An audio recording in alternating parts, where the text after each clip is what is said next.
Hola, hola amigas, hola amigos, gracias por estar nuevamente en sintonía con la mesa redonda. Hoy vamos a conversar con Abigail Hernández y Elsa Espinosa. Ambas son miembros de la Comisión Ejecutiva de Periodistas y Comunicadores Independientes de Nicaragua. Muchas gracias, Elsa, por haber estado, Gracias a por mí. haber decidido venir al programa. Ayer, domingo, se se conmemoró un año más, ¿verdad?, de el Día Nacional del Periodismo. No hubo una celebración como tal, ¿verdad? El PECIN decidió leer hoy el segundo informe sobre agresiones a la prensa independiente. Sobre eso vamos a hablar hoy. Muchas gracias por estar acá con nosotros. Elsa, ¿en qué consiste este informe? ¿Cuáles son los principales hallazgos? Ok, este segundo informe sobre las agresiones a periodistas independientes nace del Observatorio de Pecín. Y nosotros tenemos una metodología para registrar cada uno de estos casos. Utilizamos la metodología de la FLIP, que es la Fundación por la Libertad de Prensa de Colombia, y hemos realizado una tipología de 26 delitos. Para este informe nosotros registramos y documentamos 25 tipos de delitos derivados en 404 casos de agresiones, entre ellos amenazas, hostigamientos, persecución, intimidaciones, obstrucción al ejercicio periodístico, daños e intentos de robos de equipos periodísticos. Esas son las tipificaciones Sí, generales, ¿verdad? De acuerdo a la FLIP. sí. Recordando qué es la FLIP. La Fundación por la Libertad de Prensa de Colombia. Eh, eh, ¿Cómo está la situación del periodismo actualmente en Nicaragua, Abigail? Mira, es una situación difícil. Hay una crisis en cuanto al ejercicio del periodismo en Nicaragua. Y aquí debemos de ser bien claros y claras con estos comentarios que a veces surgen y dicen que aquí pues hay libertad de expresión, porque la prensa independiente puede publicar, porque puede hablar, porque vos, por ejemplo, tenés este programa y lo podés hacer diariamente. Pero ¿cuál es el costo para la prensa independiente de poder hacer este trabajo? Y es el que te asedien, es el que te amenacen constantemente, es el que seas víctima de robo en cualquier momento o de alguna agresión física, o el que también empiecen a hostigar o a amenazar inclusive hasta de muerte a tu familia. Entonces, obviamente ahí ya no hay una libertad de expresión, porque ya no hay una libertad para poder ejercer el oficio periodístico en el país. Es una crisis no solo de Managua, es a nivel nacional, que ha tenido repercusiones serias en nuestro país, y yo creo que el mejor ejemplo que podemos dar, o el más palpable, que demostró esta crisis de la prensa independiente, fue el exilio en 2018, a finales de 2018, de alrededor de 90 colegas exiliados, que ha ido bajando, porque 20 de ellos ya han regresado al país, pero está la otra parte, el desplazamiento de muchos colegas que han tenido que salir de sus municipios hacia otros municipios para poder resguardar su integridad física. Entonces, ahí ya te digo que es un panorama para poner muchísima atención. Hay un interés claro por reprimir las voces que en este momento representan a la prensa independiente en Nicaragua. Y cuando hablamos de independiente, seamos claros, que estén libres o que sean independientes a cualquier tipo de poder, ya sea religioso, político, económico, y que consideren que ante todo lo importante es revelar todo aquello que represente una violación a los derechos humanos dentro del país. Elsa, este informe, que es el segundo, tiene diferencias con el primer informe en cuanto a cantidad y en cuanto a nuevas tipificaciones de agresiones. ¿Cómo Por, está en relación al primer informe? por supuesto, haciendo una retrospectiva entre los resultados del primer informe y este otro, vemos una enorme brecha si en el primer informe el total de delitos fueron 127 acontecidos de octubre al 15 de diciembre, del 16 de diciembre al 29 de febrero cuentan 404 casos, es decir, se ha cuadruplicado todos estos delitos. Entonces hay una enorme brecha. Y en el caso anterior eran 33 las y los periodistas agredidos, y ahora tenemos una suma exorbitante de 53. ¿Y eso a qué se debe, creen ustedes? Los indicadores se dispararon por la represión, la censura y también esa política de terror que se ha infundado desde el régimen. ¿A qué me refiero con una política de terror? A la censura que se da por parte del gobierno a través de parapolicías, paramilitares, personas y grupos delincuenciales fanáticas del gobierno que hostigan día a día a las periodistas en su labor profesional y realmente infunden pánico, cierto temor. Sin embargo, se ha demostrado que a pesar de todas estas agresiones, que también remarco, están todas en impunidad, porque parte de esta política de terror es crear una completa impunidad y vulnerabilidad frente a estos ataques. Sobre todo a las periodistas. A mí me llama la atención que en el informe pasado se reportaron igual 4 casos de violencia sexual, y ahora 3. O sea, se mantienen, y de otras colegas, ¿entendés? No son las mismas. Entonces estamos hablando de que son 6 periodistas y un caso de reincidencia en el tema de amenaza sexual, o sea, una amenaza de violación directa, un abuso sexual directo, haciendo cobertura o en un ejercicio pleno de tu función. ¿Ustedes determinan en el estudio quiénes son los principales propiciadores de esta violencia contra el periodismo? El informe es claro. Los principales perpetuadores son quienes deberían de garantizar nuestra seguridad, y lo que menos hacen es eso.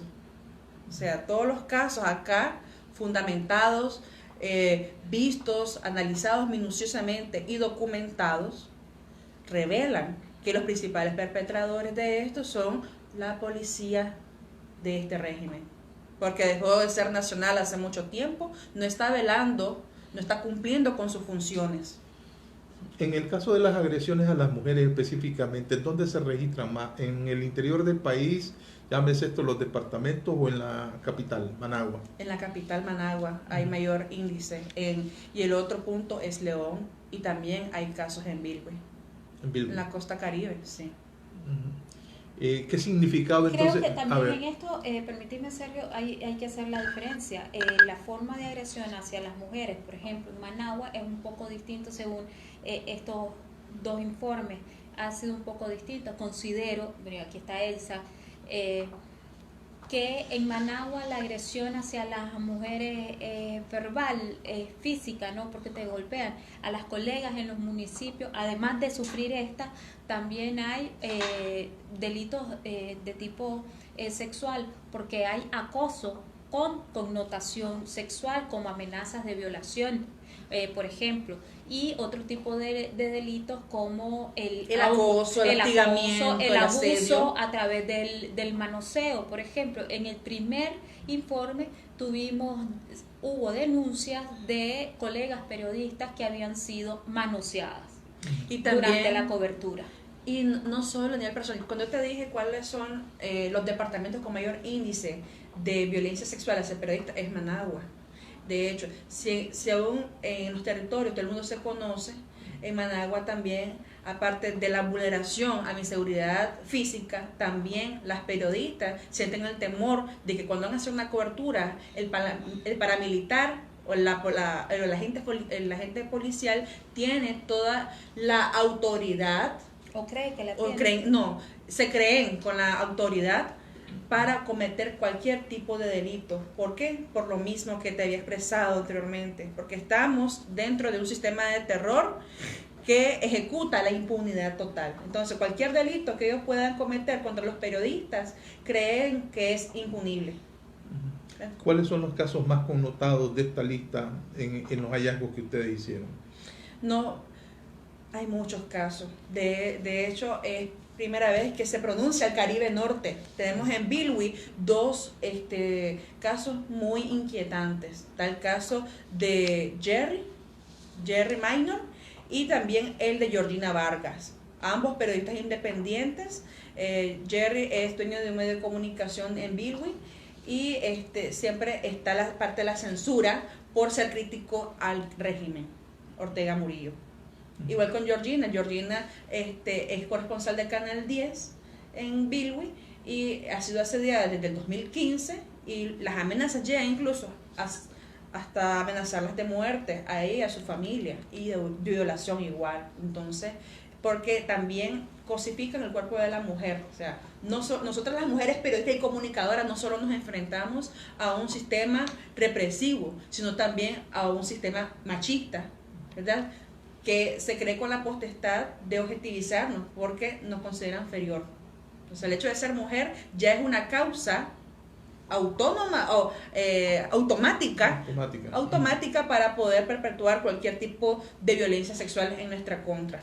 Y eso lo ha reflejado. Otro caso que me da la atención, el reciente de Aminta Ramírez. Ella es presentadora de Canal 10, también es directora de un espacio radial, se llama Aquí Vamos, y ella el 26 de febrero, luego de todo el ataque sistemático de los 25 periodistas que fueron agredidos ese día, ella hizo una reflexión sobre esos casos a través de una transmisión de Facebook Live, y recibió un numeral de amenazas de muerte por haberse contra solidarizado ella, con sus colegas por haberse, que habían sido agredidos por hacer una reflexión sobre el tema, y también incentivando a la población a ser consciente de los actos contra los periodistas, porque los periodistas, más allá de ser profesionales, somos seres humanos. Entonces nos avasallan los derechos fundamentales, la libertad de expresión. ¿Conocemos quién dirige estas agresiones sistemáticas a los medios de prensa, a las periodistas, a los periodistas? Mira, esto no es solo de conocimiento de los y las periodistas. Yo creo que las redes sociales son el mejor testimonio y la mejor herramienta para documentar.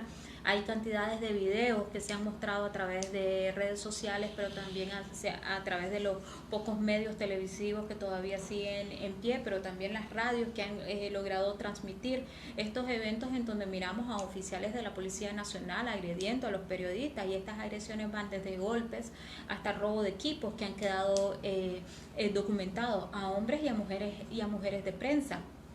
Por ejemplo, el caso del 25 de febrero, que creo que representó un hito en el tema de lo que representa la realidad, que es la violencia hacia la prensa independiente. 25 periodistas agredidos a nivel nacional, porque mientras aquí se estaban golpeando a periodistas en Metrocentro, seguidos de los periodistas que fuimos agredidos en la Divina Misericordia, también habían medios en los municipios que estaban siendo asediados al mismo tiempo. Madrid y Camuapa es el ejemplo. Entonces son 27 casos ese día. Entonces eso te dice que hay una realidad palpable, pero que además fue documentada minuto a minuto por la misma prensa independiente que estaba siendo agredida. Y vos hacías la pregunta, Sergio, quiero retomar esto. O sea, realmente hay una crisis en el periodismo, en la situación de cómo estamos trabajando los hombres y las mujeres de prensa. Sí, ¿y a quién le interesa? Ubiquémonos en el contexto que vive el país. Le interesa obviamente al poder. Hay que estar administrando este país. Y aquí no estamos diciendo que si lo administra bien o mal, sino que tiene un interés por callar las voces. Y aquí en esto yo quiero ser bien clara. Quiere callar las voces no partidarias, porque la prensa independiente no obedece a ningún partido, ni tampoco voces religiosas, porque no trabajamos para ninguna institución o denominación religiosa. Quiere callar todas aquellas voces que denuncien, que visibilicen las violaciones de derechos humanos que se vienen registrando en el país y que no iniciaron en abril del 2018, que ya venían haciendo un trabajo de denuncia y que obviamente ante la crisis del 2018 entonces fue mucho más evidente. En este proceso del mitad del 2019 al 2020, obviamente hay un interés por parte, y aquí te lo digo personalmente, por parte de la cúpula de poder por establecer un solo discurso, por establecer una sola realidad, por dar a entender una normalidad en el país y que aquí no ha pasado nada. Los únicos y las únicas que pueden rebatir ese discurso es la prensa independiente, y por eso yo creo que hay un interés por parte del poder en este momento para intentar callar ya no a los medios de comunicación, sino a los y las periodistas independientes que estamos en la calle constantemente, que estamos trabajando, ejerciendo el oficio desde distintas áreas y de distintas formas. Yo creo que por ahí va el asunto, y eso es algo que la ciudadanía se debe de preguntar, sin importar el bando político en donde esté. Si la prensa independiente no está denunciando, no está visibilizando, entonces ¿por qué la agredís? ¿Por qué la querés callar con fuerza? ¿Por qué la querés intimidar? ¿Por qué la querés ahogar económicamente desde el 2007? Entonces aquí ha sido, yo pienso que estas etapas de represión ya más directas, más dirigidas a través de golpes, a través de robos, a la prensa independiente ha sido parte de toda una estrategia que se formó y se viene formulando desde hace muchos años atrás, y esto afecta a la sociedad, afecta al país seriamente, porque la democracia, la estabilidad, la paz se llega cuando todos podemos conversar, cuando todos tenemos derecho a decidir, y cuando el que vos hablas y digas lo que pensás o le permitas tu espacio a que alguien denuncie un daño que se le está provocando, porque alguien va a decir que estás cometiendo un delito, o te va a estigmatizar, o se va a considerar con el poder de mandarte a asesinar, como las amenazas públicas que vimos hacia Jessy Espinosa, por ejemplo, el 25 de febrero. ¿Qué viene ahora? ¿Esta actuación del gobierno va a callar las voces de las y los periodistas en Nicaragua? ¿Qué viene ahora? Fíjate que yo creo que no. Llevamos un proceso, cada vez que tengo la oportunidad de decirlo en muchos espacios, la prensa independiente no está siendo vapuleada desde ahorita. O sea, nosotros, la gente aquí en Nicaragua se habla de 2018, pero es que a veces yo creo que tenemos como memoria muy corta, ¿no? No es 2018, son más de 10 años de problemas en distintas áreas en nuestro país, y la prensa independiente ahogada económicamente, minimizada en recursos humanos y minimizada también en capacidad de recursos, ha seguido ahí, ha seguido informando. ¿Tenemos desafíos como periodistas? Sí los tenemos y los estamos y creo que los reconocemos, pero el compromiso sigue ahí. Después del 25, que fue una arremetida por todas partes y en distintos momentos, inmediatamente los periodistas denunciamos. Al día siguiente los periodistas salieron a trabajar, nadie se quedó en sus casas. Al día siguiente pasó lo mismo. Hoy leímos un informe y salimos del informe y salimos a trabajar. Eso te dice que hay un compromiso. Un compromiso por parte de nosotros, pero también te dice que queda abierta y existe hacia nosotros una amenaza constante y latente por parte de las autoridades de este país a que no sigamos trabajando. Elsa, este informe va a ser dado a conocer a organismos internacionales de derechos humanos, a la Unión Europea, Claro, a organismos nacionales e internacionales, pero quería también comentar sobre tu pregunta. ¿Qué nos queda a nosotras como periodistas? No todo es tan negro. Creo que también, si bien tenemos muchos años, o sea, no es la primera vez que muere un periodista, son 7 casos de periodistas asesinados por diferentes razones y dictaduras. pero con un mismo objetivo, censurar. ¿Y qué hemos hecho nosotros? Hemos aprendido a trabajar en equipo, a trabajar de manera colaborativa. Yo creo que este fenómeno es un fenómeno mundial innovador. Antes no lo hacíamos. Antes yo recuerdo, yo soy joven, pero sí recuerdo que en mis inicios la gente siempre, sobre todo los reporteros, competían por la primicia. Ahora la primicia pasó a un lado, a un segundo plano, y nos enfocamos en la objetividad, la veracidad del hecho, la credibilidad. Y nos enfocamos en el resultado de lo que vamos a exponer. Y si ella está haciendo cobertura y nos agreden, nos defendemos. Mientras ella graba, yo estoy pronunciándome. Y eso se vio este 25 de febrero. Fueron 25 periodistas, 14 de ellos estaban en Metrocentro y el resto en la Divina Misericordia. Y cuando se dejó venir la turba de paramilitares y dijeron, vamos por los medios. Ya tienen orientaciones claras de arremeter contra los medios de comunicación, contra las y los periodistas. Ese fue el día que estaba prevista la marcha. Claro, eso por una parte.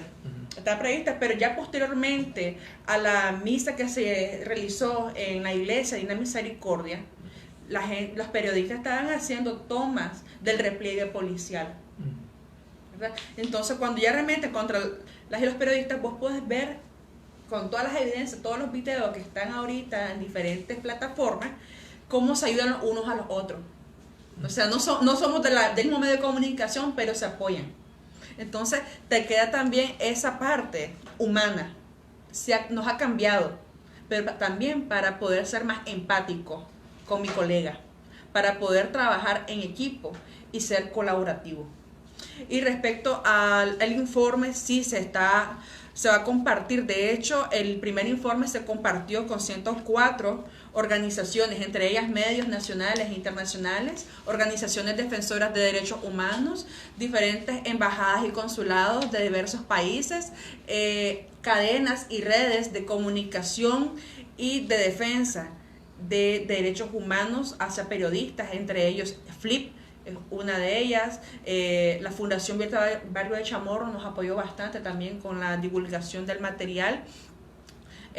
Cadenas de agencias internacionales de igual manera, y ahorita también se está moviendo. Entonces esto tiene un gran precedente.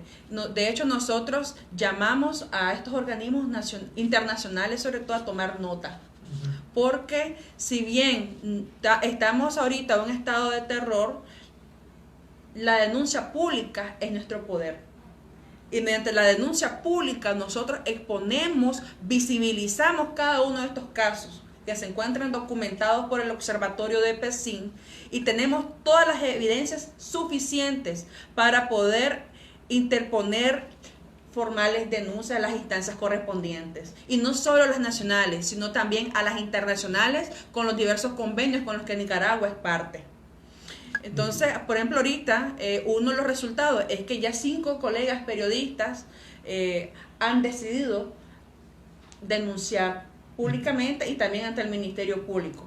O sea, se van a interponer formalmente. Se van a interponer formalmente. Porque eso es de cada quien, eso cada quien lo decide. Claro, eso es una decisión propia. Aquí PECIN no viene a obligar a la periodista o al periodista a denunciar, sino a recomendar, y a través de la alianza con Defensores del Pueblo, quienes brindan la asesoría requerida y necesaria para cada uno de estos casos, porque se atienden de manera diferenciada según el tipo de delito en su contra. De hecho, es algo muy importante para manejarlo, es que a un periodista puede ser reincidente de violaciones a sus derechos. Por ejemplo, ahorita son 53 casos de periodistas, pero en total 61 casos de agresiones.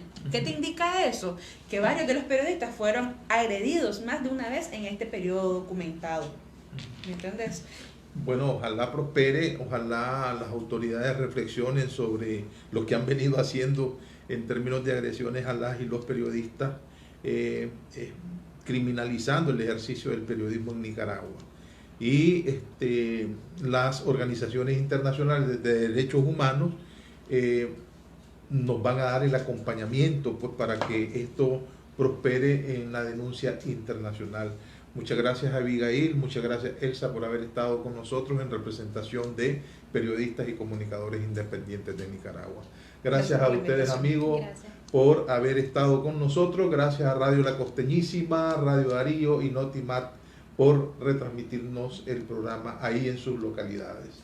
Recuerden escribirnos a la www.lamesarredonda.net y suscribirse en nuestro canal YouTube La Mesa Redonda con Sergio Marín Cornavaca. Hasta mañana.